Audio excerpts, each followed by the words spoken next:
सातवीं क्लास के प्यारे बच्चों, ये आपकी विज्ञान की वर्कशीट नंबर 29 है और इस पे आज की डेट पड़ी हुई है 9 नवंबर की। ठीक है बेटा, तो हम प्रकाश के बारे में जानेंगे और प्रकाश का परावर्तन के बारे में जानेंगे। ठीक है बेटा, तो प्रकाश माने तो रोशनी होता है।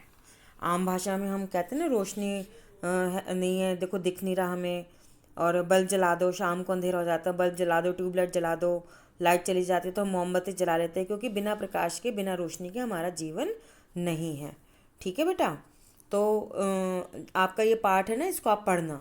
तो इसमें एक तो ये आपको सबको पता है, ये जो शीशा होता है जिसमें आप शक्ल देखते हो, इसके सामने आपने मोमबत्ती रख दी तो मोमबत्ती की फ़ोटो बन रही है ना। तो बेटा हम विज्ञान पढ़ रहे हैं, बेटा फ़ोटो नहीं बोलेंगे, प्रतिबिंब बोलेंगे। तो मोमबत्ती क्या है? बिंब। और इसकी जो फोटो बन रही है शीशे के अंदर, तो उसको बोलेंगे प्रतिबिंब, और शीशे को हम बोलते हैं दर्पण। ऐसी जब पानी भरा होता है तो उसमें जो पेड़ आसपास हैं उनकी तस्वीर बन रही होती है, फोटो बन रही होती है। तो बेटा जो पेड़ होते हैं वो तो बिंब हो गए, और उनकी पानी के अंदर जो तस्वीर बन रही होती है उसको हम प्रतिबिंब कहते हैं, है ना बेटा। तो विज्ञान वाला शब्द इस्तेमाल करेंगे समझाने के लिए, तो मैं आम भाषा बोलूँगी। ठीक है बेटा, तो अभी तक हमने जाना है कि प्रकाश सीधी रेखा में गमन करता है। गमन करता है मतलब चलता है। देखो भाई, पानी बह रहा है, आपने पैर अटका दिया, पानी आपके पैर से मुड़ के चला जाएगा, लेकिन प्रकाश नहीं चलता। आपने पहले एक प्रयोग किया था, नहीं तो अब करके देख लो। आप एक पाइप लो सीधा, और उससे आप आँखों से उससे कुछ देखने की कोशिश करो। मान लो आप अपनी फर्श पे चम्मच पड़ी है उसको देख रहे हो, या आप रसोई में ग्लास है उसको देख रहे हो। अब अगर आप पाइप को मोड़ लो, तो बेटा पाइप आप ना उससे कागज़ से बना लो। अगर हम पाइप को मोड़ दें तो क्या आपको चम्मच या ग्लास या जो भी आप चीज़ देख रहे हो वो दिखेगी? नहीं दिखेगी, क्योंकि प्रकाश तो मुड़ेगा नहीं ना, पाइप मुड़ गया, प्रकाश तो नहीं मुड़ेगा ना। तो वो जब टकरा के आने लगेगा आपकी आँख में तो बीच में से मुड़ा हुआ पाइप है। तो इसलिए हम सिद्ध करते हैं कि प्रकाश हमेशा सीधी रेखा में चलता है। और जब प्रकाश किसी पॉलिश किए हुए या चमकदार सतह पे गिरता है, पॉलिश की हुई चमकदार सतह पे गिरता है, तब क्या होगा? उसको हम कहते हैं प्रकाश का परावर्तन, क्योंकि वो वहाँ से टकरा के वापस आ जाता है। तो ध्यान से पढ़ेंगे कि प्रकाश एक चमकदार सतह पे जब गिरता है तो उसके गमन की दिशा मतलब चलने का रास्ता, पथ माने रास्ता बदल जाता है। उदाहरण के लिए स्टेनलेस स्टील की चमकदार प्लेट, स्टील की चमकदार चम्मच या पानी की सतह पर अगर प्रकाश गिरता है तो उसकी दिशा बदल जाती है। ये सभी दर्पण की तरह से व्यवहार करती हैं।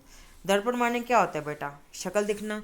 तो जो नई स्टील की चम्मच है, प्लेट है, कटोरी है, कड़छी है, कोई भी स्टील का नया बर्तन ले लो, आपकी फ़ोटो दिखती है ना।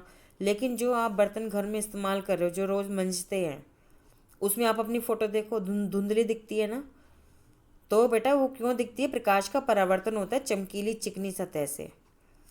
तो ये क्या होता है? प्रकाश का परावर्तन हो रहा है जिससे ये फोटो यानी प्रतिबिंब बन रहा है।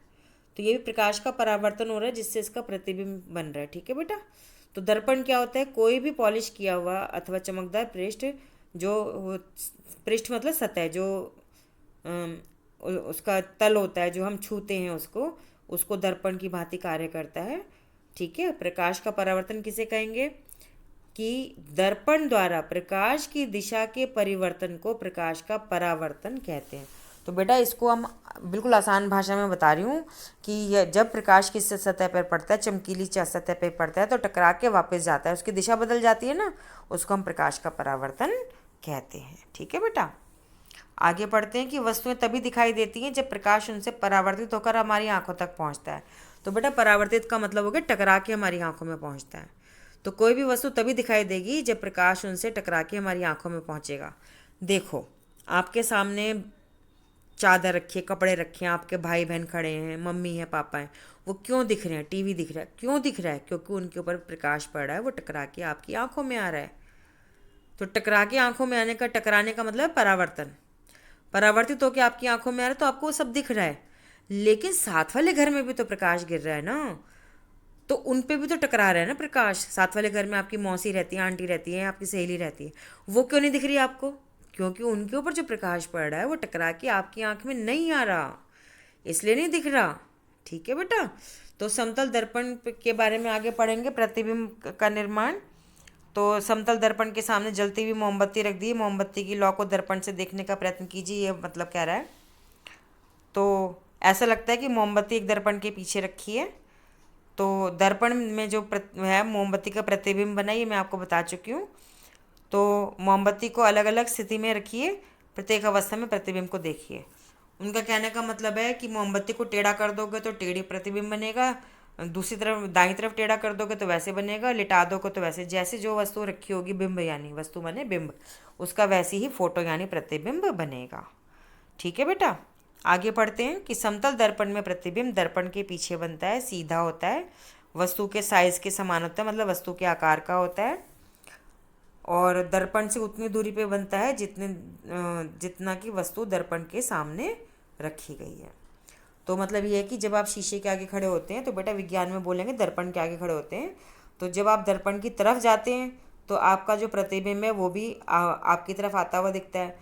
जब आप दर्पण से दूर जाते हैं तो आपका प्रतिबिंब भी पीछे जाता हुआ दिखाई देता है। तो प्रयोग करके देखना बेटा ये।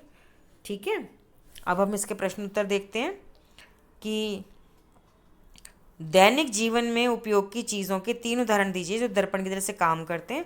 तो बेटा इसमें लिख देंगे स्टील की नई चम्मच, स्टील की नई प्लेट, स्टील का नया भिगोना। ठीक है, फिर कह रहा है प्रकाश परावर्तन से आप क्या समझते हैं, ये रहा उत्तर, यही उतार देना, देखो यही उतार देना। ठीक है, फिर कह रहा है तीसरा प्रश्न है समतल दर्पण द्वारा निर्मित प्रतिबिंब के 4 गुण लिखिए। तो ये उत्तर है इसका तीसरे का। ठीक है, तो वस्तुएं हमें कैसे दिखाई देती हैं, तो ये वाला है कि प्रकाश जो होता है वस्तु के ऊपर गिरता है, तो इसका उत्तर तो बेटा यहीं से आएगा। यहाँ पे आपको दिखेगा ये रहा।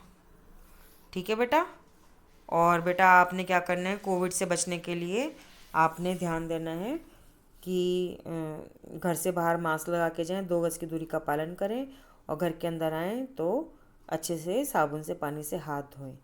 और ये चीज़ आप नोट कीजिए कि जितने भी प्रश्न होते हैं उनके उत्तर आपकी वर्कशीट में ही होते हैं, इसलिए बिल्कुल नहीं घबराना है आपने। ठीक है बेटा।